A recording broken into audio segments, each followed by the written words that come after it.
En þetta ekki að gerast nú skyndilega eða orðið nú áreiðanlegt til þess að í rauninni valda uppsögnum í stórum mæli eins og við erum að sjá allavega núna. Já.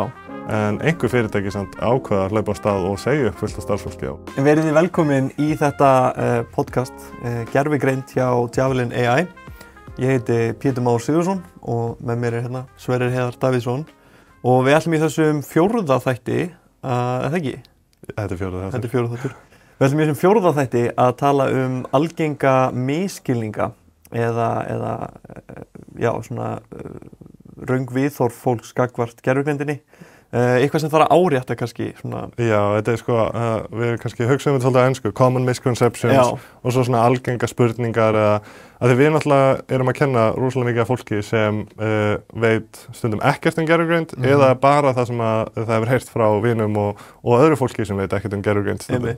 Og þess vegna erum við búin að safna saman góðum lista af hlutum sem við heyrum aftur og aftur frá fólki sem gott að leiðrétta og okkur langar að taka smá saman í þessu þætti. Algjörlega. Ég ætla að byrja því að segja smá sögu. Ég var helgina, þá var ég að sýna gamalli frænku minni gervigreindina og hún hafði ótrúlega sagt gífurlegan áhuga. Og það er oft þannig þegar maður er að sýna eldra fólki sérstaklega að þau hafa lítið sem engan áhuga. En þessi hafði svakalega áhuga. Henni fannst svo magnað að ég var að vinna með gervigreind og byrjaði að spurja, skilur þetta eitthvað? Og ég svona, já, þú veist, ég skil allavega góðan hluta svona, nóg til þess að það sé hagnýtt og gagnlegt og kannski betur en flestir. Hún bara, ok, getur þú sýnt mér? Og bara fór að skoða og ég tek upp ChatGPT og ég kveiki á Advanced Voice Mode sem fyrir þá sem ekki vita sem að hlusta þá það í rauninni leið til að tala beint við gervigreindina og hún svarar tilbaka í rödd. Og ég kveiki á þessu og ég segi hæ gervigreind, frænka mín ætla aðeins að fá að tala við þig. Og hún svarar tilbaka, hæ, gaman að heyra, ég er spenntur að heyra í frænku þinni. Og hún tekur við þetta og það fyrsta sem hún spyr hver er þetta? Hver er þetta? Og ég held ég að vera að hringi vin nema ég seti þessi gervigreindin og hún bara, nei, er ég að tala við hana núna? Ok. Gervigreind, hvað er bróðir minn að gera núna? Eins og við veitum bara allt. Eins og við veitum allt og þarna komum við að fyrsta misskilningi sem ég vildi fá að nefna í dag að það er að fólk haldi að þetta sé bara sannleiksmaskína sem hefur bara aldrei rangt fyrir sér. Já, ég lenti í svipuðu þegar ég var einmitt að reyna að samfara eitt kall hvað þetta væri klárt og ég alveg bara, þú getur spurt hvað sem er, þú getur rætt hvaða viðfangsefni sem er og hann bara, hvað eru lottótölur morgundagsins? Og ég bara, ok, nema það. Þetta er eina sem ég getur ekki sagt. Nei, það er einmitt mikilvægt að árétta að gervigreindin veit ekki það sem gerist í framtíðinni. Það er ekki hluti af þjálfunargögnunum hennar. Hún getur komið gisk. Já, hún getur oft örugglega komið betra gisk en margir hvað gerist í framtíðinni. En hún veit það ekki. Og ekkert frekar en einn annar getur vitað svoleiðis en hefur oft töluvert betri svona grundvöll til þess að byggja giski sín á. Já, en hvaða grundvöll er hún með? Hvernig er gervigreindin byggð upp? Við erum nýbúin að skerpa mitt á þessum atriðum í framhaldsnámskeiðinu þar sem við eiginlega vildum lýsa á námskeiðinu alveg frá bara forþjálfun sem er fyrsta stigið í að búa til svona gervigreindarlíkan og alveg upp í tólin sem eru notuð svona til þess að styrkja gervigreindina enn frekar með utanaðkomandi heimildum og reiknivél og alls konar til þess að styrkja henni það sem hún er veik. Þannig að það er þessi stóri stakki sem er með held í einhverjum 8 eða 9 atriðum sem við förum í. Grunnþekkingin, það er að segja það sem maður talar yfirleitt að gervigreindin viti eða viti ekki, það er bara risastórt textasafn á netinu sem að gervigreindin er þjálfuð á og svo er þetta hugtak þjálfun sem að margir svona misnota og hafa heyrt og svolítið loðið hugtak fyrir mörgum en þarna er sem sagt í rauninni forþjálfun sem að er fyrsta skrefið. Það sem að gervigreindin er bara sýnt geðveikt mikið að texta og hún á svona smám saman að byrja að geta spáð fyrir hvaða texti kemur næst og með því að bara með öflugustu tölvum í heimi að mata hana með öllum gögnum í rauninni sem þeir gátu fundið að þá smám saman náðu þeir að byggja inn í líkanið einhvers konar skilning á heiminum. En það er eins og við tölum á námskeiðinu, bara fyrsta skrefið og út úr þessu kemur ekki gagnleg gervigreind. Þannig kemur gervigreind sem að virðist vita alls konar en kann ekki haga sér á þann hátt sem við viljum. Hún, þú veist, ef þú tekur einhvern veginn meðaltala af internetinu eða meðaltala af öllum gagnasöfnum sem þið nota, það er ekki einhver fyrirmynda hegðun. Nei. Það er bara alls konar. Það er forritunarkóði mikið og einhverja fréttatilkynningar sem er ekki hvernig fólk á að haga sér í samskiptum. Og þarna komum við inn á annan misskilning sem er að margir halda gervigreindin eins og bara meiri hlutin á öllum öðrum hugbúnað sé forrituð. Já. En í grunninn þá er hún ekki forrituð, það nota smá forritun til þess að undirbúa þjálfunina, en svo er gervigreindin í rauninni þjálfuð. Já, hugtak sem að ég hef heyrt, mér er svolítið skemmtilega lýsandi fyrir hvað er gert, hún er ekki forrituð, heldur í rauninni getur hugsað frekar að hún sé ræktuð, eins og planta. Það er að segja að þú ert þarna að reyna að sjá til þess að þarna vaxi ákveðin skilningur og ákveðin þekking á hátt sem við höfum rosalega takmarkað stjórn yfir, en við getum reynt að búa til aðstæður, eins og við gerum með plöntur með réttu magni af ljósi og raka í mold og svona, að þá reynum við að búa til aðstæður til þess að leyfa plöntuna að vaxa og með þjálfun líkans þá reynum við að skapa aðstæður þar sem líkaninn er að vaxa yfir í það sem við viljum. Já, þannig að hlutverk þeirra sem búa til gervigreind er miklu minna að kenna gervigreindin eitthvað, heldur meira að búa til aðstæður og sleppinu svolítið lausri í þessum aðstæðum með ákveðnum forsendum og láta hana rækta sig sjálf eða læra upp á eigin spýtur. Það er rosalega, sko, að því að ég var á sínum tíma að búa til svolítið gervigreindarlíkönum sem voru mun minni og ekki þess eðlis sem að svona tungumálíkön eru. Þú bjóst ekki til ChatGPT? Nei. Ég gera það ekki. Þannig að þá get ég sagt þér að reynsla mín var svo að þetta er rosalega mikið eins og svona einhver maður svona hika við að segja lifandi vera að því leiti að þetta hafa sig bara ekki eins og tölvur. Þetta er svona viðkvæmt fyrir alls konar hlutum og það er ákveðin nánast sérviska eða svona nánast innsæi sem kemur inn í að þjálfa svona líkan. Það sem að þú ferð að fá tilfinningu fyrir að þetta mun virka, þetta mun ekki virka, ég prófa þetta og svo sérðu svona frá því að prófa 1000 mismunandi hluti og smám saman ferð að fá tilfinningu fyrir hvað stuðlar að góðum vexti líkansins og hvað getur jafnvel spilt fyrir. Já. En þegar við erum komin með gervigreindalíkan, búin að þjálfa það, hvað er að gerast þarna bak við tjöldin? Af því að margir horfa á þetta sem nýja Google, eins og þetta sé, þegar við spurjum hana að einhverju, þá fer hún á netið, finnur upplýsingar og skila þeim tilbaka. Einmitt. Já, sko, það sem við erum vön og þetta er eitthvað sem við höfum mikið talað á námskeiðinu, er að við erum vön svona hefðbundnum hugbúnaði sem er forritaður eins og Google, það er að segja til þess að gera hluti á fyrirsjáanlegan og vel skilgreindan hátt og Google flettur upp í einhverjum gagnagrunnum og er rosalega vel hannað til þess að gera akkurat þann hlut, en það sem að tauganet eru að gera þau eru ekki til dæmis að fletta upp í gögnunum sem voru þjálfuð á, þau eru í rauninni frekar að reyna að framleiða það sem að þeim dettur í hug. Það er svona miklu meira viðeigandi að hugsa sér eins og þegar ég ákveð hvað ég ætla að segja. Ég er ekki að fara í gegnum eitthvað prósess, ég er ekki að fara í gegnum eitthvað forritun eða leiðbeiningar til þess að ákveða hvað kemur næst. Ég bara svolítið segi það sem að mér dettur næst í hug að segja. Gervigreindin hagar sér svolítið á svipaðan hátt, nema hún gerir þetta með því að spá í rauninni bara eitt orð í einu eða jafnvel orða hluta í einu og tekur þannig þessi litlu skref og ef henni gefur viðeigandi hlutverk og hún veit að hún á að vera aðstofamaður sem að mun svara spurningunum, svo kemur þú með spurningu að þá veit hún að það sem hún á að spá fyrir næst mun líta út eins og svar við spurningunni þinni. Já. Þetta er svolítið ný hugsun og svolítið erfitt að koma þessu almennilega til skila. Rosa margt þarna sem er hægt að útskýra á svolítið myndrænan hátt, en þetta krefst mikla nýrra hugsunar.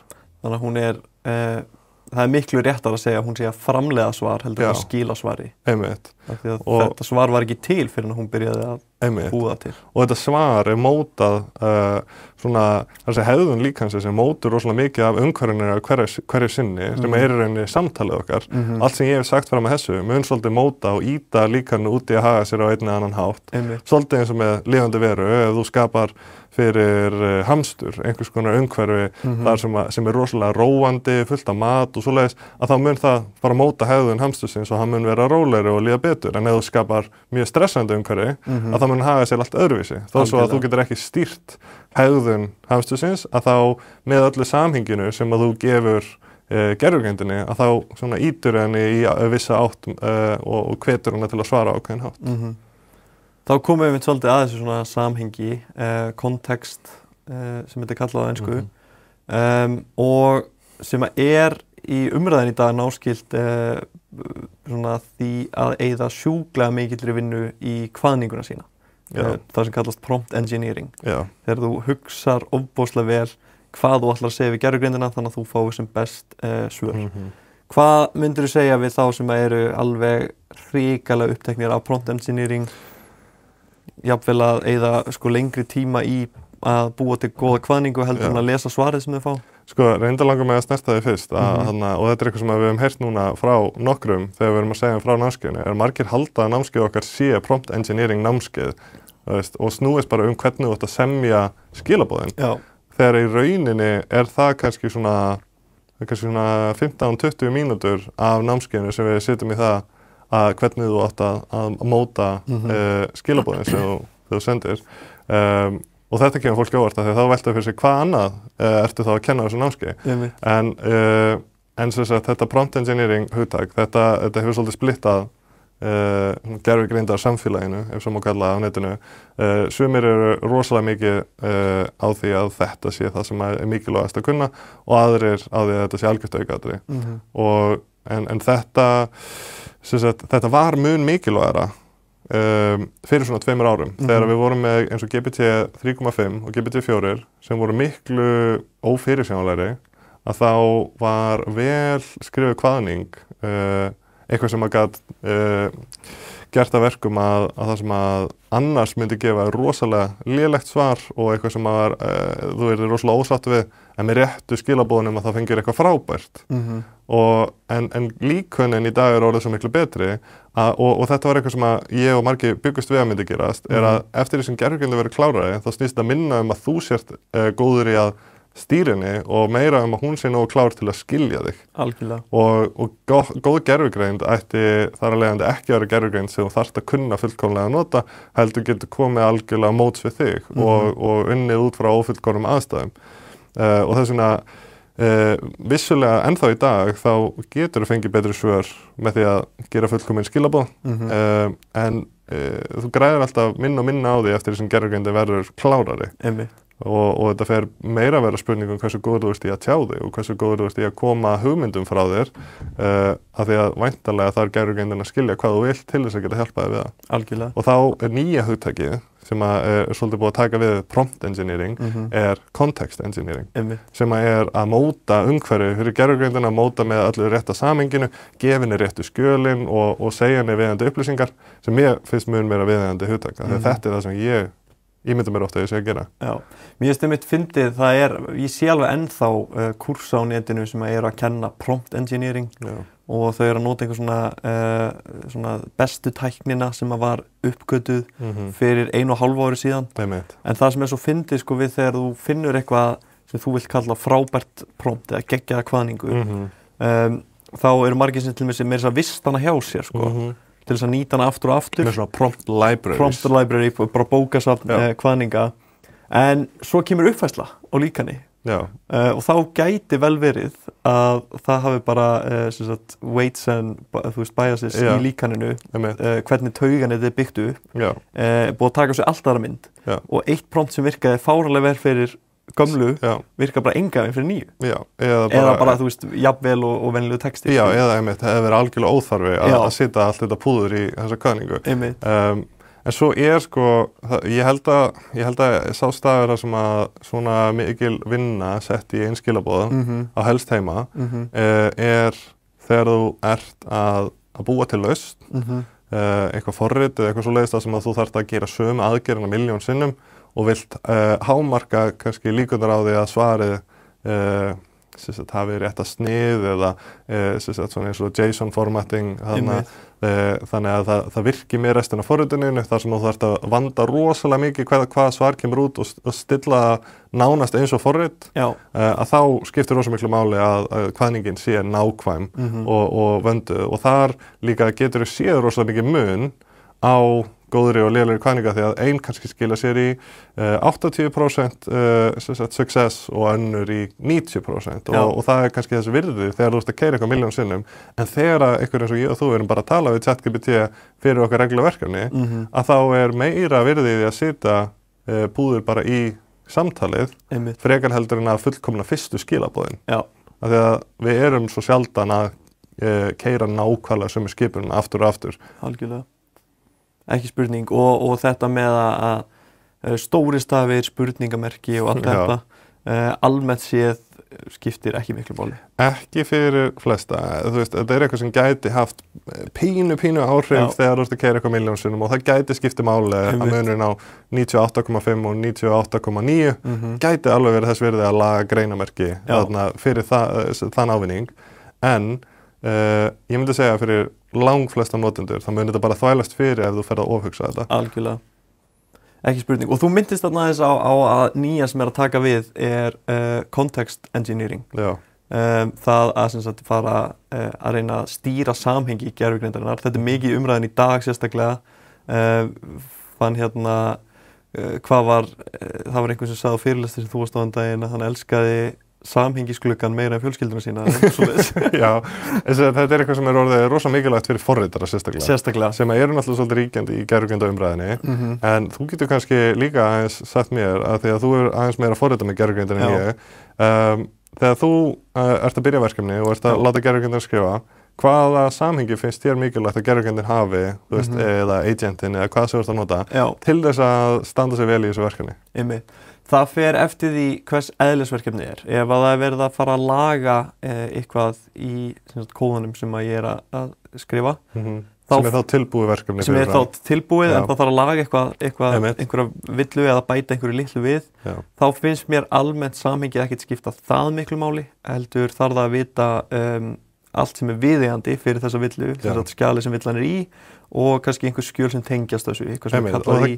út af náttúrulega hvernig forrit eru sett upp og þá getur þetta eina vandamál tengst 10 skjölum og það þarf að fá svolítið yfirsýn þó það sé bara að laga eitthvað smá í einu skjali það getur gert það en ég svo ógeðslega skipulega forritari að það gera það ekki mér Nei, en það þarf að vita öll þessi skjöl sem að koma málinu við og ég forrita ennþá þannig að ég mjög meðvitaður allt sem að gerast ég nota gervigreind mjög mikið til að forrita en ég ekki strangt til tekið að væpkóta af því að ég mjög meðvitaður allt sem að gerast og gef óbúslega skýra leiðbeiningar. Ég ekki að forrita út frá væpi. Þú ert ekki bara að treysta henni til þess að láta hlutina gerast, þú ert að segja henni nákvæmlega hvað þú vilt. Algjörlega. Þannig að kontekstið sem að ég gef henni, að samhengi sem ég gef henni nákvæmlega hvernig ég myndi lesa þetta verkefni og sem sagt skjöli sem tengjast. Stundum bið ég hann að stinga upp á 3 mismunandi leiðum til þess að leysa þetta og vel svo eina þeirra.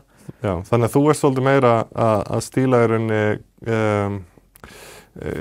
hvert skipti sem þú nota gervigreindina að þá ert þú svolítið að stilla samhengið fyrir það tiltekna vandamál eða það tiltekna aðstæði frekar heldur en að hanna einu sinni rosalega vandað samhengi sem getur endurnýtt aftur og aftur. Já, ég hef gert það þegar ég að biðja einhvern glænýjan fítus sem þarf að tengjast mörgum hlutum inni í verkefninu en yfirleitt vinn ég þá fítus að skref fyrir skref brýta niður í smærri verkefni fyrir gervigreindina. Það sem ég sé að einhverja forritar að gera til dæmis að búa til svona agents.md skjal í verkefninu sem eru þá sérstaklega leiðbeiningar sem hún skilur eftir fyrir gervigreindina svo hún veitir svona reglurnar á þessu vinnusvæði og svona og svo jafnvel aukaskjöl eitt skjal sem að myndi sýna því yfirsýna af öllum skjölum í verkefninu þannig að sjáu í rauninni allt svona skjala tríð sem inn í þessum inn í þessum folder og eitthvað svona álíka hlutir það að segja gefa henni svolítið kort og leiðbeiningar. Svona höfum við okkur og hér eru aðstæðunar okkar og svo jafnvel í staðinn fyrir að gefa henni allan kóðana því að samhengi bæði verða dýrara því meira af því sem þú notar eða þú ert að borga eftir notkun og þú hefur ekki ótakmarka magnaði. Ef þú ætlar að geyma allan kóðan af öllum skjölunum inni, þá annarkvort gætirðu fyllta ef þetta ágætlega stórt verkefni eða verið að gera að óþörfu. Já. Og þarna erum við komin á einmitt annan misskilning sem að þú getur kastað hverju sem og eins miklu þú getur í gervigrindina og hún mun nota það til þess að svara þér og gera það alltaf vel og nota heildartextan sem þú settir inn. Já. En raunin svo náttúrulega að það takmarka pláss í hausnum á gervigrindinni. Já, hún reynir almennt sig að gefa bara því sem skiptir máli athygli og einmitt svona attention mekanisma inn í sér sem að leyfir henni að þegar hún að skrifa ákveðin part að velja svolítið hvar athyglin er beint á meðan hún að því. Þannig ef þú ert til dæmis að gera samantekt af skýrslu og þú ætlar að fara í gegnum allt sem sagt í skýrslunni nema stytta að þá eftir því sem hún skrifa samantektina þá kannski sérðu athyglin að byrja í byrjunni og athyglin svo færist neðar og neðar í skjalinu eftir því sem að samantektin fyrir neðar. Þannig hún ekki að horfa á allt skjalið þegar hún byrjar að skrifa samantektina. Hún þarf svolítið að velja hvar athyglinni beint. Já, og getur náttúrulega ekki tekið við endalaust á dóti. Nei, klálega ekki. Við getum ekki tekið 1.000.000 blaðsíðna skýrslu. Nei, ekki í dag. Ekki í dag. Nei, en það náttúrulega, það er mikil áhersla sett hjá nokkrum af þessum stærstu fyrirtækjum, eins og Google veit ég að þeir hafa sett mikla áherslu á að reyna að hafa stóran samhengisglugga að geta og þeirra alveg stundum 10 eða 20 sinni stærri heldur en hjá næst stærsta samhengisglugga samkeppnisaðila. En út af eðli samhengisgluggana þá vex þetta í öðru veldi þannig að 10 sinnum stærri gluggi þýðir mögulega 100 sinnum dýrara sem eitthvað sem að þú upplifir persónulega. Ég gerði það fyrir ekkert svo lengi síðan, viltu segja? Einmitt, já, ég ákvað að prófa þennan samhengisglugga og ég sem sagt að binda mínar vonir við það að eftir því sem að þróun í gervigreind fer fram að þá munu líkunin vera ódýrari og samhengisglugginn stækka. Allar líkur á því. Allar líkur á því. Og ég bind fastlega mína vonir við það. Þannig að ég var að gera tilraunir hvað verður mögulegt eftir 2 ár. Var svolítið svona mín pæling með þessa tilraun. Og mín pæling að því að pabbi minn er iðnaðarmaður og að byggja núna og var búinn að vera að ræða við mig byggingarreglugerð. Að þá sem sagt var mín pæling hvað ef ég set alla byggingarreglugerðina í heild sinni inn í samhengisgluggann og prófa að spyrja upp úr henni. Sem svo sem ekki óðurlegt, af því að ef ég var að spyrja ChatGPT út í byggingarreglugerð, þá myndi ég byrja að setja hann inn. Þannig að þetta mjög eðlileg svona forsenda eða byrjun á verkefni. Já, og fyrir meðalmannesku þá hefði þetta örugglega bara ekki haft einhverju svona sérstakann hnökra nema það að þú hefðir átt á því að hún kannski ekki að sýna allri byggingarreglugerðinni athygli á sama tíma. En ég ákvað að neyða hana til að gera það. Þannig ég notaði Google Gemini API þar sem að ég get valið hversu stóran samhengisglugga ég vil og ég borga bara fyrir það sem ég nota. Sem er svolítið konseptið þarna. Einmitt, eins og ég sagði, 10 sinnum stærra samhengi, 100 sinnum dýrara. Þannig að þetta getur rosalega hratt vaxið. Akkurat.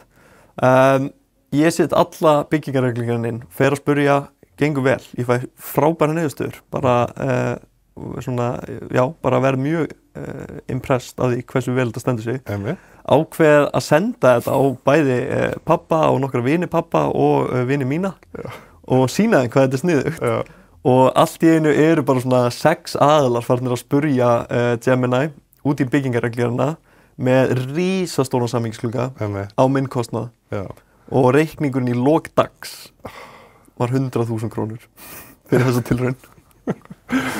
Þannig að það er skellur. Það er skellur. Og maður kann oft ekki að meta þegar maður er að nota bara ChatGPT hvað maður er að fá mikið virði fyrir bara þessa fasta kostnað, þessa áskrift. En leiðu þú byrja að borga háð notkun, þá finnur þú fyrir því. Þetta hafi örugglega verið svona í kringum 10 samtöl. Bilinu 10 til 20 samtöl kannski, en ég var að borga svona 5 til 10 skall per samtal. Og var ekki einhver vinniðinn sem að fór bara að ræða eitthvað allt aðra hluti? Jú, hann var að sjá hvernig hann geti jailbreakað þetta. Þannig að hann fór að spyrja, hann fór að biðja byggingarreglugerðu spjallmennið uppskrift að brownies eða eitthvað svona. Já.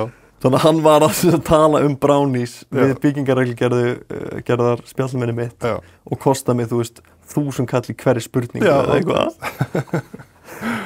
Þannig að þetta tilraun sem ég ger ekki aftur og hérna...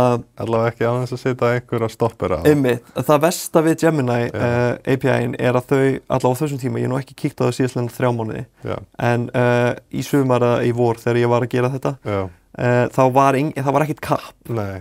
ChatGPT býður upp á það, heyrðu, passa að reikningurinn minn fara aldrei yfir 10.000 kall. Já, og myndi bara kötta þjónustuna. Já, þá myndi að segja, heyrðu, nú getur ekki tala meir. Já. Sem að myndi virka alltaf í tilraunastarfsemi mjög vel. Einmitt. En Gemini býður ekki upp á það. Nei, og svo náttúrulega kannski hefði einhver annar bara, þú veist, loka kreditkortinu sínu eða eitthvað. Já. Nema þú varst með þetta á þínum persónulega reikningi. Einmitt. Og þá hefði þeir mögulega bara, jæja, þá lokum við bara reikningnum. Já, sem er Gmail, YouTube, Google Cloud, þú veist, öll upp sem ég hef smíðað í gegnum tíðina. Þú veist, þau lifa öll hana. Einmitt. Þannig ég svolítið háður Google og ég gat enga veginn komir út úr þessu. Nei. Þannig já, það er einlegsía að þetta með samhengisklukkan. Passið samhengisklukkan ef þið eru að þróa ykkar eigin vörur. Já. Ef þið eru að nota hins vegar bara ChatGPT sem venjulegur notandi, þið þurfið ekki að pæla í þessu. Nei. Reikningurinn er alltaf svo sami. Já. Þannig að... Og þeir í rauninni komið vekk fyrir þetta með því að hafa limits á fjölda spurninga. Eins og til dæmis, þú hefur bara 25 deep research, hvert svoleiðis er svona ágætlega dýrt hvað compute varðar og svo hefur þau hvað 40 agent uses og svona þannig að þeir eru búin að svolítið takmarka tapið sitt per notanda. Já. Áður en við höldum áfram langt með aðeins að loka þessari umræðu með kvaðningar eða prompts og spurja þig hvað finnst fólk sem að segir við ChatGPT gefðu mér góð svör þetta málefni, ekki skálda og hugsaðu ekstra lengi. Það er sko, þau meina væntanlega vel og þau vita þarna að ChatGPT getur gert mistök, getur skálda og hugsaðu ekstra lengi. Sko reyndar, það finna er að þetta segja þau hugsaðu ekstra lengi í tilfelli GPT-5 Auto. Algjörlega. Þeir settu það í kerfiskvanninguna að þetta er að tryggjara til þess að hugsa lengur en þetta er tiltölulega nýtt og fólk var að þessu áður þegar þetta var ekki tilfelli. En það gerir raunnið það sama að segja hugsa ekstra lengi og að fara í thinking og velja extended. Já, svona í dag þá ætti það að koma út á svona svolítið í sama. En hins vegar ekki gera mistök, sko, ég get ekki bleima fólk fyrir að reyna af því að meiri segja Apple á sínu tíma, þeir voru með tungumálslíkan sem að var að keyra í snjallsímum og einhver náði að fá upp úr í kerfiskvanninguna og þá stóð í því don't lie eða bara, já. Þannig að margir hafa reynt þetta en vandamáli er ennþá til staðar og það er eins og staðan er í dag, það er engin auðveld lausn á þessu ofskynjunar eða mistaka vandamáli og það er engin búin að leysa þetta en allir að vinna í því að draga úr þessu og mér skilst að núna nýlega mér sé OpenAI búið að setja ekstra mikla áherslu á ofskynjunir. Sam Altman spáði held ég fyrir 1,5 eða 2 árum að í lok 2025 myndum við ekki lengur vera að tala ofskynjunir. Það reyndist ekki að vera satt, við erum ennþá að fást við þetta. Algjörlega. En þeir hins vegar eru búin að átta sig á alls konar hlutum við ofskynjunir sem að þeir telja sig geta unnið í og dreigið úr þeim. Þannig að ég býst alveg við á næstunni að muni þetta minnka en að setja þetta bara í leiðbeiningarnar, ekki fá ofskynjunir, ekki gera mistök og svona, það virkar svona álíka vel og að segja manneskju að gera ekki mistök. Já. Nú skaltu vinna þetta vel og ekki gera mistök. Og meiri sem manneskja myndi þá mögulega taka þessu þannig að hún ætti að fara 3-4 sinnum yfir niðurstöðunar áður en hún afhenda þér sem að gæti skila sér í betri niðurstöðum en ég held að í tilfelli gervigreindarinnar hafa það ekki einu sinni svo mikil áhrif. Nei. Þú í rauninni getur í dag ekki bara sagt gervigreindinni að sleppa að gera mistök. Þú getur það, en það bara, það bara virkar ekki. Já, þú getur sagt það. Þú mun ekki bregðast illa við. Nei. En já, það mun ekki virka. Þú getur sömulegis ekki heldur sagt hugsaðu ekstra lengi. Já. af því að hún hefur bara, hún fær ákveðið mikið magnaða orku til reikniafl, hún fær ákveðið langan tímaglugga sem með þegar hún komin á einhvern áfangastað bara föstu kappi, hún mun hætta á endanum.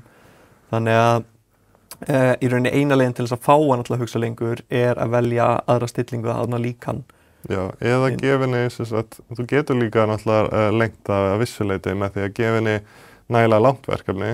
Það að segja að hún mun hætta að hugsa þegar hún telur sig hafa leyst verkefni þó það hafi valið extended thinking. En ef þú gefur henni nógu langt verkefni og segir farðu yfir niðurstöðunar, double checka, gerðu samanburð við eitthvað annað og gefur nógu ítalegt, mun hún hugsa lengur. Það er ekki það með sagt að hún mun ekki gera mistök, en hún mun hugsa lengur. Já, þú mun gefa henni þarna lengri tíma sem hún þarf til þess að fara yfir verkefnið. En það er einmitt ekkert heldur að fara að skila endilega betri niðurstöðum, heldur bætir þarna við skrefum sem gætu að fara úrskeiðis, sko. Þannig að allir gangur á því svo sem. En varðandi þá einhverja stillingar sem að gætu komið í veg fyrir þetta temperature, ef við tölum aðeins til þeirra sem eru svona... Já, náttúrulega flestir munu ekki hafa aðgang að þessu. Sko... að minnka, ef þú eykur temperature líkansins, getum nota hitastig, ég veit ekki hvort það er einhver að kalla þetta það á íslensku, en ef þú eykur hitastigið, það gerur líkan eiginlega meira random, meira ófyrirsjáanlegt og svolítið svona meira creative að mörguleiti og ef þú ert að reyna að skrifa góða sögu, þá getur vilja hafa ágætlega hátt temperature til þess að fá svona svolítið áhugaverðari hugmyndir, en ef þú ætlar að skrifa sögu og setur temperature niður í 0, að það verður rosalega fyrirsjáanlegan texta sem að einhvern veginn allir myndu fljótlega segja að þetta er skrifað af ChatGPT, að þetta er svona eiginlega líklegasti textinn, en það er ekki hins vegar saman sem merki að það sé einhver ofskynjun eða engin mistök, en svolítið svona low risk texti og þarna og það, ég hef prófaði einmitt að láta það skrifa sögu með temperature 0 og það var bara, einu sinni var prinsessa, fast upp í turni og það var alveg bara standardsagan bara, einmitt. Og ef við höldum aðeins áfram í þessu svona að það getur aftur ránt fyrir sér, þá er til dæmis algengum misskilningur að fólk haldi að ef það setur inn PDF-skjal með upplýsingum, að þá geta það ekki gert villu. Einmitt, margir, sko, það væri mjög næs, ef það er eins og margir ímynda sér, að hún muni þá eingöngu svara út frá þessu skjali. Að ef þú setur inn skjal með réttum heimildum, að þá mun hún ekki geta gert mistök af því hún muni bara byggja á réttu heimildunum. En eins og með byggingarreglugerðina, að þú settir inn byggingarreglugerð en hún gat samt talað kökur. Akkurat. Og þar af leiðandi vitum við að hún er ennþá að byggja að einhverju leyti á innri þekkingu líkansins, ekki bara á samhenginu, en þetta getur klárlega hjálpað. Og sérstaklega ef þú ert í staðinn fyrir að treysta á hún muni allt úr byggingarreglugerðinni, sem hún hefur sennilega verið þjálfuð á, að þá ertu að gefa henni aðgang að mögulega nýjustu útgáfunni og hún sér þetta svona beint fyrir fram að sig og er það svona mun líklegri til þess að vísa beint í akkurat það sem að þú ert að leita. Algjörlega. Þú talar einmitt athyglina áðan, hún er með athyglispan sem að ef við setjum inn PDF-skjal þá er það komið inn í samhengisgluggann og hún getur þá sýnt í sérstaka athygli. Þannig að vissu leyti erum við að auka líkurnar á að við fáum betra svar eða þessi réttara svar. Algjörlega. Við erum svona svolítið að bæja svona í áttina að upplýsingunum sem við setjum inn, þó við tryggjum ekki að það verði eingöngu byggt á þeim. Akkurat. Og sem tengist náttúrulega því að ef við myndum taka af henni alla fyrir þekkingu þá náttúrulega væri þetta ekki lengur gagnlegt líkan sem veit ekki neitt og er ekki gott í að heldur að nota þekkinguna sína með nýju samhengi. Já, bara myndi í rauninni missa bara getuna til að tala skýrt mál, sko. Já, ég meina það myndi bara, ef þú tekur í burtu forþjálfunina þá ertu ekki með gagnlegt líkan. Já. Svo langar mig að koma inn á einn annan misskilning sem ég hef heyrt líka, sem er svona aðferðafræði, sem að vissu leyti gagnleg, en ekki konkrét eins og margir halda. En það er að spurja ChatGPT, Claude og Gemini og ef allir eru sammála, að þá er þetta rétt svar. Þetta náttúrulega er svona eins og að segja, nú ætlum ég að spurja svona úrtak af 20 manneskjum og ef það eru alla sammála þá er ég komið með staðreind. En þá ertu í rauninni bara búin að tryggja kosningar. Og þetta eigur klálega framistuð þar að segja að þú myndir oftar fá rétt svar svona og þetta einmitt eitthvað sem að XAI gerir inn í líkanum sem þið kalla Grok 4 Super Heavy að þá keyra þeir 4 mismunandi Grok gæja á kvæðningunni samtímis og láta svo eitthvað gera samantekt í rauninni í lokin og ef að 3 eru sammála og 1 eitthvað ósammála að þá lítur það á þessa 3 sem hafandi svona betra svar og þú ert þarna svolítið að gera þetta manually en svo ekki ég, en ég hef heyrt fólk gera það nei, ég veit en svo það eitt sem þetta reynda svolítið tæknilegt og kannski smá off topic en mörg af þessum nýju líkunum, nýri kynslóða líkunum að nota aðferð sem heitir Mixture of Experts sem er rauninni þannig að þú ert með tauganet sem er svolítið svona hólfaskipt það sem að þú rauninni treystir gervigreindinni að velja viðeigandi sérfræðing fyrir hverja spurningu eða kannski að taka 3 sérfræðinga saman til þess að svara ákveðna spurningu og notar þannig ekki allt tauganeti í hvert skipti heldur gerir hlutum tauganetsins kleift að sérhæfa sig í vissum hlutum og þannig á vissan hátt þegar þú ert að tala við nýjustu kynslóða líkunum að þá ertu að fá úrtak af sérfræðingum sem eru að koma sér saman að svara spurningunni og þannig er gervigreindin eiginlega búin að velja sér sérfræðinguna. Þannig ef þú fer að spyrja út í byggingarreglugerð þá ólíklegt að hófi sérfræðingin sem er góður í sögu Danmerkur frá 13. öldinni. Sá sérfræðingur er kannski bara ekkert að hafa með málið að segja. Já, þetta er eins og ég segi, þetta er aðferðarfræði sem getur alveg hjálpað og ef að fólk er að gera þetta manually. En það er ekkert sem að við kunnum í dag, sem að neitt kann í dag, sem að tryggir að það sem að þú fáir með aðstoð gervigreindar sé sannleikur. En ég vil líka bæta við að það er ekkert sem að við kunnum í dag sem að tryggir yfir höfuð að það sem hefur sé sannleikur. Það er alltaf, það er náttúrulega sumir hlutir eru sannleikur ef ákveðin stofnun gefur út að þetta sé lögleg mörk á sýrustig á neysluvatni þá er það staðreind í því skyni en þegar það kemur að svona hvað er rétt og hvað er rangt þá í öðrum tilfellum þá er oft erfiðar að komast að réttri niðurstöðu. Einmitt. Og eitt sem þessi líkön hafa er að þau eru með alveg gríðalegt gagnasafn af þjálfunargögnum sem þau eru þjálfuð á stór hluti af þessum þjálfunargögnum er örugglega eins hjá milli fyrirtækja. Já, algjörlega. Allavega mjög svipaður, dregin af sama efni, eitthvað sem er auðveldlega aðgengilegt. Með samt nokkra undantekningar, þú veist með til dæmis í tilfelli Grok, að þá eru þeir með sérstaklega gott aðgengi að gögnum frá X og í tilfelli Google að þá eru þeir með rosalega mikið af gögnum. Þeir náttúrulega bara, þeir eru bara eitt af stærstu gagnafyrirtækjum í heimi. Algjörlega. Og þeir þannig hafa örugglega í einhverjum tilfellum betri gögn heldur en einn annar vissa hluti. Og svo OpenAI, þeir fengur smá forskot, söfnuðu gögnum áður en fólk var með þetta þetta og svo eftir að allir áttu sig á því að það hafa verið að nota gögnið þeirra í þetta að þá fóru margir að loka hurðinni. Þannig að ný fyrirtæki sem eru að koma inn eru kannski síður með aðgang að gögnum sem að er búið að loka á. Algjörlega. En að því að þau eru svona með að stóru leyti sömu gögnin, að þá erum við líka að fá sömu bæjasana í líkunin oft. Sem að verður til þess að þú spyrir út í eitthvað sem akkurat hittir á að sé með ákveðin bara bæjas í allri gervigreind, allavega vinsælstu líkununum, að þá gætu þau öll verið sammála eitthvað ekki hárrétt svar. Sko. Ég hef alveg testað þetta og til dæmis þegar ég var að testa þannig dæmið okkar þar sem ég spyr hvar er Oddfjarðarkirkja? Að þá var það eiginlega óháði hvaða líkan ég spurði. Meira sem fóru og spurði bara einhver 20-30 líkun á LM Marina og þar voru þau mjög consistently að skálda á sama hátt. Ég sá í rauninni að því að það er ekkert rétt svar við þessari spurningu að það sá ég að það voru svona 2 svör sem að flest líkun duttu í að svara. Og það kom mér pínu óvart að ég bjóst við að ég myndi fá svolítið meira varians í röngum svörum þannig að það getur gert nákvæmlega sömu mistök og líka komist að nákvæmlega sama sannleikanum en þetta, þú veist, og líka bara eiginlega taka fram að það að spyrja ChatGPT 4 sinnum, bara með nákvæmlega svona spurningu, gæti líka skilað svipaði niðurstöðum.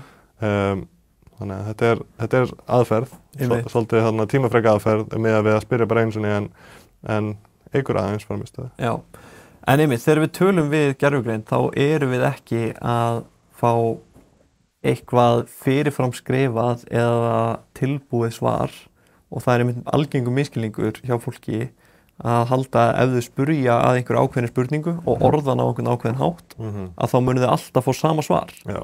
En staðreyndin er alltaf svo að 2 aðilar geta bara farið inn á nákvæmlega sama tíma, skrifa nákvæmlega sama inn í ChatGPT.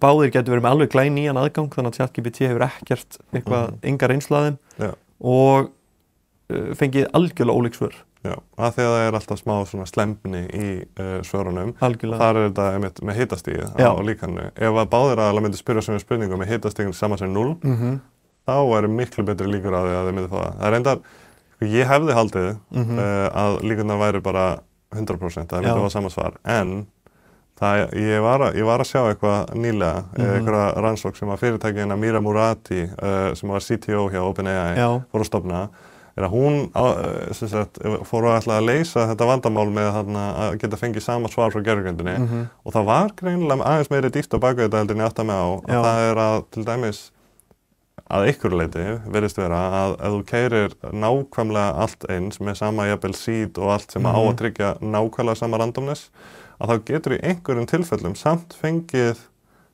ólíkt svar út frá því sem var á skjákortinu eða tölvunni rétt á undan og að það sé einhver hluti af state hardwaresins í rauninni af tölvubúnaðinum sem getur lekið inn í svarið en ég held að þetta sé rosalega lítil áhrif til samanburða við það sem við vitum að veldur slemni. Já, en þetta er mjög lítil áhrif en það sést frekar vel þegar þú ert að vinna með Stable Diffusion líkun sem er búa til myndir út frá mjög mörgum litlum punktum að þó þú noti nákvæmlega sama temperature sem á þá skila fyrirsjáanleika og sama seed sem á þá byrja með sama grunn þá verður það til þess að þú fær mjög svipaða mynd en samt ólíka að hamar gæti breyst í öxi þó svo að svona heildarmyndin þetta er svona smá kaotískt kerfi svona eins og tvöfaldur pendúll eða veðurkerfi þar sem að pínulítið breyting þegar þú spólar fram í tíman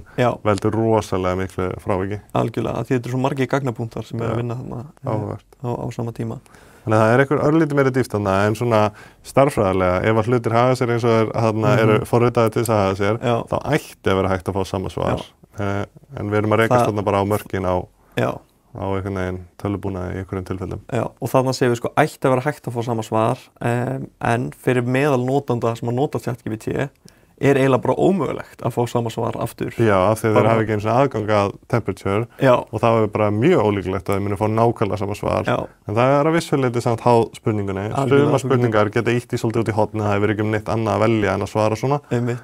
Og ég tek alltaf dæmi á námskeiðinu, spyr hver er höfuðborg Íslands, þá ætti það ekki að breytast þó þú spyrir 10.000 sinnum en það gæti samt orðað aðeins öðruvísi og það er þetta svona, ef þú segir hver er höfuðborg Íslands svaraði einu orði þá væri mjög ólíklegt að það myndi breytast eitthvað. Mér langar aðeins núna, við erum búin að tala svolítið einmitt samhengið og þjálfunargögn og slíkt. Mér langar að færa okkur aðeins yfir í minnið á ChatGPT. Minni er náttúrulega bara leið til þess að getur verið leið til þess að stýra samhengi hvað veit hún okkur og svona en það er algengur misskilningur að fólk haldi að meðan þau eru að tala við ChatGPT að þá séu þau að þjálfa líkanið. Já, en náttúrulega þjálfun er ekki rétt að hugtakið en sko í samtalinu að vissuleyti ertu svolítið að móta framtíðarhegðun líkansins innan samtalsins en svo eru 2 típur af minni sem að margir notendur geta kveikt á inn í ChatGPT þeir sem eru með fyrirtækjaáskrift geta bara kveikt á það sem við kallum glósubókina og hinir notendur geta kveikt á í rauninni þessari reglaust þar sem að ChatGPT getur punta hjá sér staðreyndir, vísaði það í öðrum samtalum og svo í hinu tilfellinu að þá getur það flett upp í gamlum samtalum og pikkað út úr þeim einhverja staðreyndir, jafnvel fengið samantekt á því sem við ræddum í gær þegar ég spyr og þetta lætur marga halda að því að þeir sjá allt í einu, vá, heyrðu, ég er að ræða hérna í þessu samtali eitthvað sem að það verðist muna eftir frá hinu samtali og það bara gera ráð fyrir að það er raunverulega muni og það fólk í lífinu svo að sé verið að þjálfa líkanið og núna sé að fara að læra á sig og það býr líka til spurningar og misskilning. Ég fæ mjög oft þessu spurningu þegar ég segi eitthvað við ChatGPT, getur það bara að fara á gasbrað í einhvern annan? Einmitt, ef ég segi leyndamáli mín, mun hann geta spurt út í þau, sem er alls ekki tilfelli. Nei. Af því að báðar þessar gerðir af minni eru algjörlega afmarkaðar við reikningi þinn og líkanið og forþjálfun og allt þetta sem að stillir í rauninni tauganetið, það er í rauninni eins fyrir alla notendur nema þeir séu með ólíkt líkan en það er að segja að þeir það sem ég segi hefur ekki áhrif á líkanið. Nei. Og það er bara mjög mikilvægt að fólk átt sér á því að þjálfun gervigrindalíkana eða þjálfun spunagrindalíkana fer fram offline. Já. Fer fram ekki tengt við samtöl notenda. Nei. Og ég meina, það er frekar lógískt þegar þú skilur hverja afleiðingar það eru. Það er að segja því að þjálfun bæði gerist í mörgum stigum og svona, en í rauninni í kjölfari þjálfunar, áður en að gefa fólki aðgang að þessu og sjá bara hvað gerist, að þá fara þeir og prófa það og öryggisprófa það sérstaklega. Þá fá þeir fólki einn sem sérstaklega ætlar að reyna að misnota ChatGPT, að segja, fá aðstofi að gera ólöglega hluti eða hluti sem fara gegn skilmálum líkansins og ef líkanið allt í einu eftir að það var þjálfað í þetta skipti er tilbúið að gera alls konar hluti sem að það á ekki að gera, að þá gefa þeir fólki ekki aðgang að líkanu fyrir að gera það öruggt. Þá fara þeir og fine-tuna það eða stilla það einhverju leyti til þess að svona svolítið fjarlægja þessi hegðun úr líkanu áður en að fyrir út. Það er að segja þeir skikka það svolítið til, senda það í boarding school og tryggja að það hægi sér eins og maður. Já. Áttu gott dæmi hver afleiðingin getur verið þegar við leyfum bara fólki að stýra þjálfunargögnunum bara? Herru, já, það er eitt mjög frægt dæmi hjá Microsoft. Það var man ekki hvað gervigreindin hét, en hún var ekki langlíf. Ég held að, ég fletts upp daginn held ég og ég held að hún hafi verið uppi online í svona 16 klukkutíma vegna þess að þeir settu út gervigreind sem átti að læra frá því að vera í samskipti við fólki á Twitter. Þetta héti ennþá Twitter þá, ekki X. Og læra þá jafn óðum. Já, og þetta var verkefni sem Microsoft var á bakvið og í rauninni átti hún svolítið að læra bara þetta fólk myndi segja hluti við hana og hún myndi eitthvað leiti læra frá því en interneti verandi interneti og fólki ekki verandi treystandi fyrir svona hlutum að þá tók það minna einum eitt sólarhring fyrir fólk að kenna henni í raun að hafa sér svona nasisti og byrja að deila nasista áróðri og Microsoft verandi svona stórt corporate fyrirtæki alltaf greip strax inn og sagði bara heyrðu þessi tilraun er búin, hún er mishefnuð og við ætlum ekki að gera þetta aftur og enginn hefur gert þetta síðan þá. Teiminu var örugglega splundrað og sendið í mismunandi verkefni sko, bara teimið sem var á bak við þetta. Bara tími til að við fara að failskráð. Já, bara decommissioned sko. Já.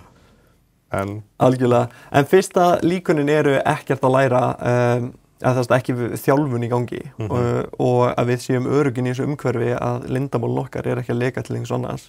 Er þá í lagi að setja hvað sem er hann inn? Þetta er spurning og misskilningur sem að margir upplifa. Já, og maður hefur heyrt hérna í þessu tilfelli jafnvel aðeinslega deila því með öðrum að það megi í rauninni setja alls konar hluti inn ef þið bara stilla ChatGPT rétt. Já.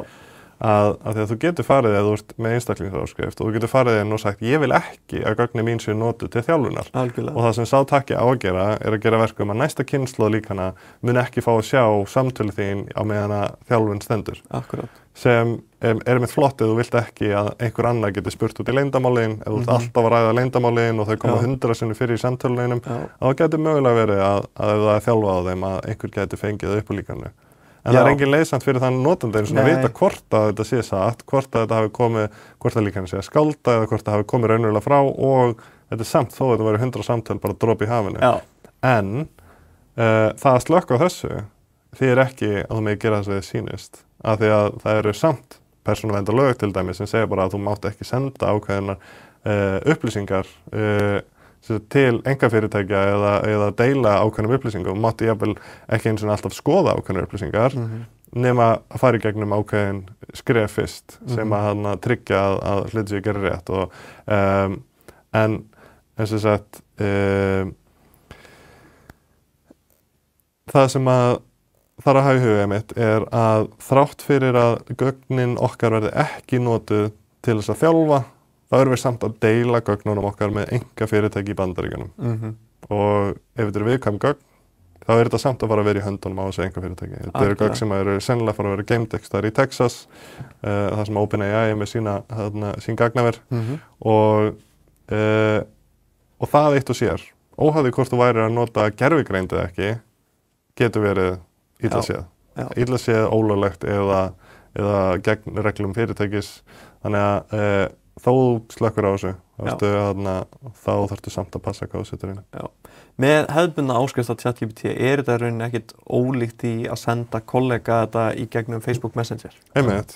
Draga bara inn einhverja viðkvæmar upplýsingar og bara senda þær í gegnum Facebook. Þú ætlaði bara, það var ekkert illt í hyggju þarna sko. Ætlaði að senda þetta á kollega sem þurfti þessi skjöl. Einmitt. En í staðinn fyrir að nota örugga samskiptaleið að þá nota þær Facebook Messenger sem þýðir núna að Mark Zuckerberg með þessar upplýsingar í höndunum. Já. Ekki það hans ég persónulega að lesa þær, en hann hefur. Hver veit. Sem að verður í rauninni til þess að ef að ChatGPT verður einhvern tímann hackað ef gagnarleiki verður leiki. Já, stórfelldu gagnarleiki. Að þá leka þessar upplýsingar með. Einmitt. Og reynda, það var meira segja eitt sem að margir áttu sig á, að þegar að fólk var á sínum tíma að deila samtölu sínum, jafnvel bara með vinum, og bjóð til svona shareable link, að þá í einhverjum tilfellum var hægt að haka ákveðið box sem að var í rauninni bara, viltu leyfa þessum link að vera discoverable eins og kalla, sem gera verkum að Google gat fundið samtalið, sem þýddi að ef ég myndi fara inn og leita að einhver sem ég vissi að vera í þessu samtali og ég skrifi hérna Pétur Már Sigurðsson inn í Google og svo ChatGPT og ég vil tryggja þessu orð bæði fyrir, að þá mögulega gæti ég fundið akkurat þitt samtal við ChatGPT ef þú hefði gert þetta. Og þetta var eitthvað sem að margir panikkuðu yfir, af því að þau sá allt í einu að voru bara fullt af viðkvæmum samtölum og þá fór fólk kannski bara inn og skrifa ChatGPT eða X eða Grok eða hvað, þannig að þetta var líka vandamál þar. Og svo bara eitthvað launaupplýsingar eða voru bara að leita keywords sem þið vissu að myndi koma fram í viðkvæmum samtölum og voru svo bara að skoða. Þannig að þetta var smá riski. En það er svo annað samtal og lengra sko að margir sáu tækifæri í þessu og byrjaði að nota nákvæmlega þetta í leitavélabestun. Að þau fóru að eiga samtal við ChatGPT þar sem að þau sem sagt ýttu ChatGPT áttina því að segja að til dæmis bara sín íþróttavara væri besta íþróttavaran. og svo var þetta satt indexað á Google. Þannig að þegar fólk skrifaði besta íþróttavaran ChatGPT að þá kom upp þeirra samtal með ChatGPT að segja að þeirra íþróttavara væri besta íþróttavaran. Einmitt, þessi leitavélabestun, þetta eitthvað svona eilíðar cat and mouse leikur. Algjör sko. En það eins og ég segi annað samtal og lengra. Það er eitt sem að mig langar svolítið að ræða og ef við færum okkur aðeins umræðefni sem að ég heyri svolítið oft sem svona takmörkun við gervigreindina. Og það að gervigreindin eða spurnagreindin geti aldrei komið með orginal hugmyndir. Hún finnur ekki upp á hlutum og ég með svolítið gott take í þessu sem ég heyrði í podcastuna Storcash bara fyrir helgi. Ég hef heyrst þetta sama. Já, margir skeptískir á bara svona originality gervigreindarna. Algjörlega. Ég með gott svona ansvar við því. Sem mig langar að byrja undir. Þetta er eitt af besta sem ég hef hingað til. En þú kannast við hljóðstafrófið eða sem sagt framburðarstafrófið. Já, phonetic alphabet. Phonetic alphabet, akkurat. Það sem að það er skrifað hvernig hlutir eru bornir fram. Þetta stafróf hefur í sögulegu samhengi gott sem aldrei verið notað nema í orðabók eða skilgreiningum á hlutum. Þannig að það að finna þetta stafróf í einhverju öðru samhengi er bara ofboðslega erfitt. En hver sem getur núna farið og spurt ChatGPT, getur þú búið til uppskrift í phonetic alphabet eða hljóðstafrófinu. Nota þetta þá eins og tungumál? Eins og tungumál. Og ChatGPT mun gera það. En á hvaða tungumál mun framburðurinn þá vera? Ensku til dæmis bara. Þú veist að bara enski framburðurinn á öllu orðunum. En þarna erum við komin í fyrsta skipti í rauninni með uppskrift í hljóðstafrófinu. Þá getur ég jafnvel segð þetta á ensku með southern accent og látið það skrifa í rauninni framburðin eins og hann væri, Já, en mér fannst þetta bara svo gott dæmi ChatGPT að gera eitthvað sem algjörlega nýtt og aldrei verið gert áður. Og þar með í rauninni á vissan hátt að sýna að þetta getur algjörlega gert nýja hluti. Einmitt. Já, sko, einmitt. Og þarna, mér finnst þetta mjög skemmtilegt dæmi og þarna ertu að sýna fram á eitt sem að ég held að einmitt margir sem eru skeptískir á svona alveg original hugmyndir, þeir segja, já, hún getur blanda saman hugmyndum. Svona eins og manneskjur gera, það að segja að þú tekur hest, svo fannstu þarna þennan skrýtna fisk með hornið, blandar í saman og er komið einhyrning. Og það spyrir maður sig, er þetta original hugmynd af því að, þú veist, hesturinn er eitthvað sem þú þekkir og hornið er eitthvað sem þú þekkir og bara blandaði saman. Er það original að blanda tveimur þekktum hlutu saman, eins og að taka eitthvað sem er þekkt, eins og þetta hljóðstafró og svo uppskriftir. Er þetta raunverulega original? Og þarna er þetta svona svolítið hártónir um hversu original eitthvað þarf að vera. Og ég ætla að segja bara allan daginn. Já, en sem sagt, ég er allavega þeirri skoðun að fyrstur til þess að blanda saman einhverjum tveimur konseptum á nýjan hátt getur klárlega verið original hugmynd. Ég meina fyrstur til þess að blanda saman einhverjum tveimur konseptum gæti fundið upp á nýju frumefni, skilur við? Já, ég meina, ég er reyndar,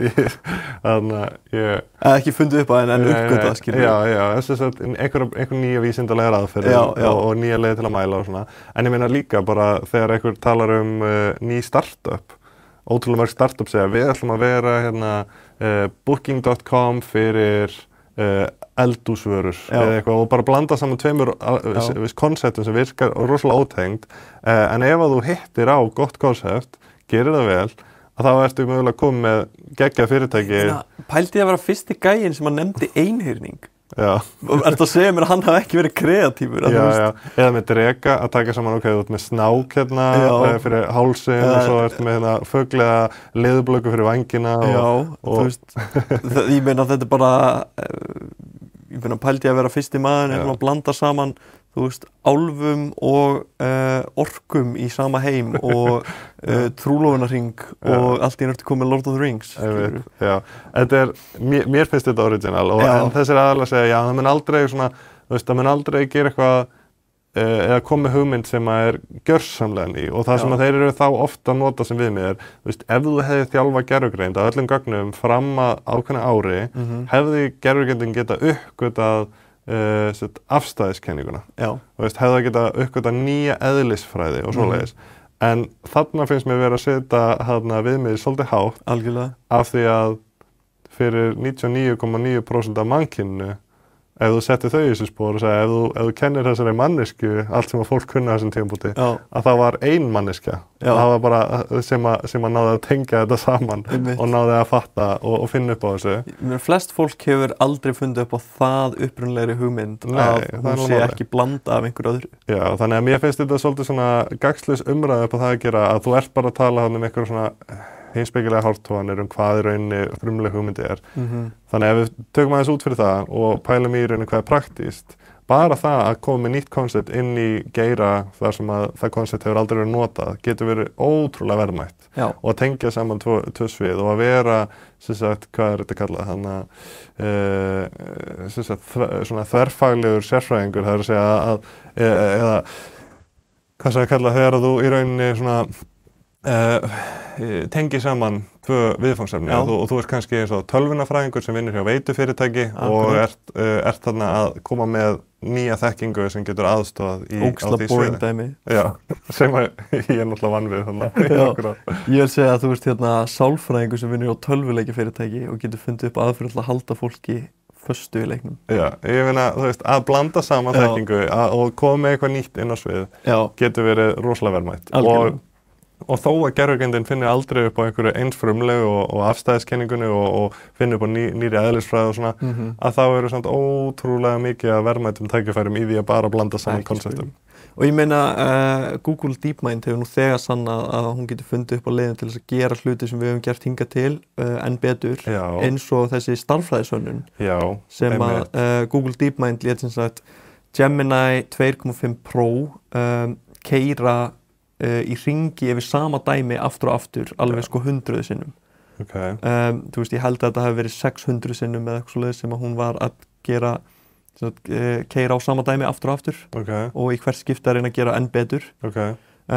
Sem að varð til þess að hún sem sagt á þessu starffræði dæmi sem að þótti full sannað að þyrfti að til þess að sönnunin á þessu gengi upp að þá þyrfti sem sagt 50 handtök eða 50 aðgerðir. Nema hvað að henni tókst að gera það í 49 eða 48. Já, ok, þannig að hún fann aðeins betri leið til að gera eitthvað. En ég minna, það er reyndar held ég enn frægara dæmi með AlphaGo. Það sem er enni, en það er reyndar eitt, sko, þegar AlphaGo var dæmi sem sagt, reinforcement learning, sem er aðeins öðruvísi heldur en eins og þegar þú þjálfa tungumálulíkön, af því að þú ert að þjálfa þau á gögnum frá fólki. Reinforcement learning, þá leyfir gervigreindinni svolítið bara að leika sér, gera alls konar og læra frá reynslu. Og í rauninni, þegar kemur að leikjum eins og skák og tablisegi og Go, þessum fræga leik. Kínverska tablinu. Já. Sem er margfalt flóknari í reynda læran, hann er fáránlega flókinn leikur. Allavega að þá tókst gervigreindinni bæði að vinna manneskju og að í rauninni finna upp á nýrri strategíu sem að hafði aldrei verið notað áður. Og náði að gera hluti sem að var rosalega erfiður fyrir manneskjur að skilja en skilaði sér svo bara í miklu sterkari leik heldur en manneskjan hefði getað fundið upp á af því hún læriði á því að spila við sjálfa sig og hún var ekki bara þjálfuð á leikjum frá fólki, pikkaði ekki bara upp á okkar mynstri heldur með því að leyfa gervigreind að læra frá uppgötun þá uppgötur hún oft eitthvað betra heldur en það sem við höfum gert og þetta er það sem að Google DeepMind til dæmis hafa verið að fókusa svolítið mikið á að reyna að gera gervigreindinni kleift að fara á uppgöta nýja hluti á þennan hátt og þarna held ég fáir svona skeptics á að þetta sé í rauninni tækifæri til að finna eitthvað nýtt. Þessi sem eru skeptískir yfirleitt að skeptískir á svona gervigreind eins og tungumálulíkön. Einmitt, skeptísk á þjálfunar aðferðafræðina. Já, og bara tegund líkansins. Já, hvernig það er uppbyggt. Einmitt. Ok, mér langar að fara núna kannski yfir í svona minna tæknilega hluti og meira kannski svona samfélagslega og svona umræður sem að eru búin að vera í samfélaginu. Kannski svona eitthvað sem að fyrir flestum væri einfaldasta viðfangsefnið en fyrir okkur væri kannski djúpalögin. Eitt sem ég heyri alveg óbúslega mikið, misskilningur eða ekki erfitt að segja af því að þetta er spá. Þetta er meira svona umræða. Er AI að fara að taka störf?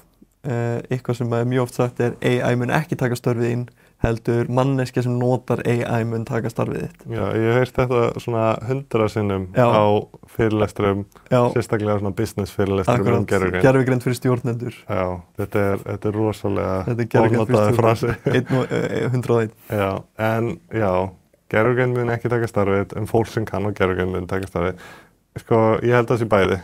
Ég held að bæði gervigreind er að ógna ýmsum störfum og það er alveg einhver dæmi það sé nú þegar að taka einhver störf og það er það stundum það sem er talið low hanging fruit ávöxtur í augnhæð. Geggjuð því? Já, er customer service, sérstaklega í enskumælandi löndum, þar sem að gervigreind er nógu góð í ensku til þess að gera ekki skrítið mistök. Þetta er aðeins, íslenskan gerir atvinnuöryggi aðeins meira fyrir svona störf hér, en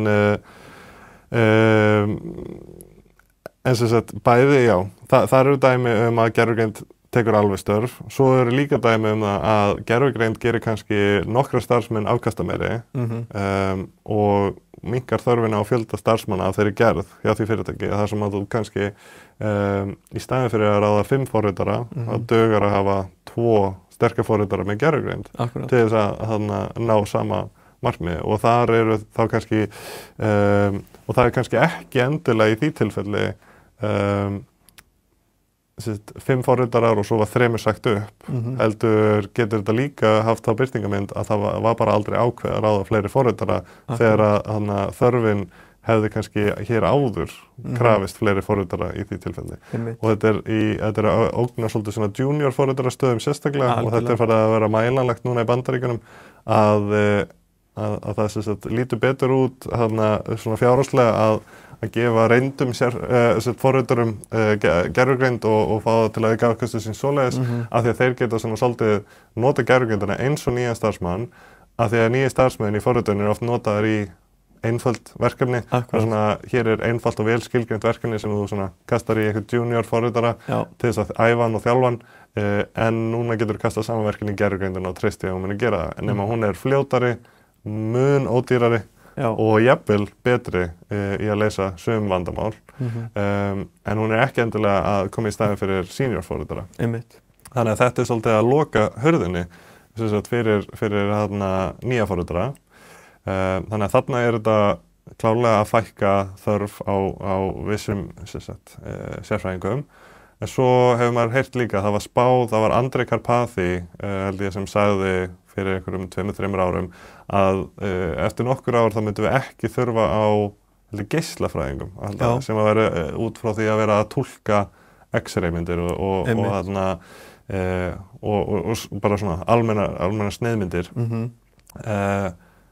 Sú spá hefur alls ekki ræst. Og þetta var umræða sem ég sá bara mjög nýlega bara í vikunni að það var að tala að það hafa aldrei verið fleiri geislafræðingar og þeir hafa aldrei verið á hærri launum og bara í rauninni geirinn er að blómstra. En svo er maður líka að heyra að störfin þeirra eru að eitthvað leita breytast og þeir eru jafnvel farnir að nota gervigreind og farnir að auka afköstu sín.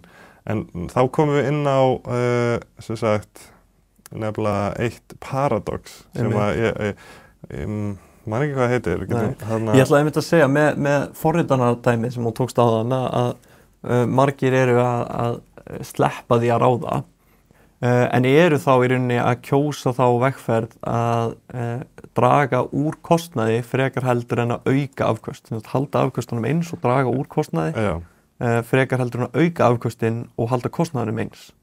Þannig að þetta er svona smá bara þetta er að hafa áhrif á afköst, þetta er að hafa áhrif á þörf fyrir nýju starfsfólki og svona, en þetta er ekki að gerast nú skyndilega eða orðið nú áreiðanlegt til þess að í rauninni valda uppsögnum í stórum mæli eins og við erum að sjá allavega núna.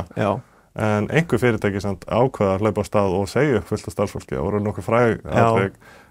Sáu fljótlega eftir því. Og sáu mjög fljótlega eftir og þurftu svo bara að fara að ráða fólk aftur. Þannig að ég held að gervigreind sé klárlega að fara að hafa áhrif á vinnumarkaðinn en er að fara að gera á marga og flókna vegu samtímis og er bara svona svolítið að breyta landslæginu frekar heldur en bara eins einfalt og að fólk sem kann á gervigreind mun koma í staðinn fyrir. Algjörlega. Og ég held að það sé engin spurning að langflestir munu þurfa að nota gervigreind í einhverju mæli mjög fljótlega. Að þetta er að fara að koma inn á alla starfsvettvanga. Gervigreind í einhverju birtingamynd og spunagreindin líka. En einmitt hvort að fólk sé að missa störfin. Ég hef svolítið líkt allavega forriturum svolítið við eins og bara starffræðinga í gamla daga áður en að reiknivélin kom til staðar að þá voru starffræðingar sérstaklega í junior stöðum voru reiknivélar. Að hjá NASA að þá voru alls konar sannanir í gangi og eitthvað og þegar það kom að leiðilega partinum að þá var því rétti junior starffræðings sem kompjútaði allan daginn. Það var allan daginn að taka leiðilega partin á dæminu og leysa hann. Síðan komu reiknivélar og allt í einu er ekki lengur þörf á einhverjum junior sem sér bara hlutverki.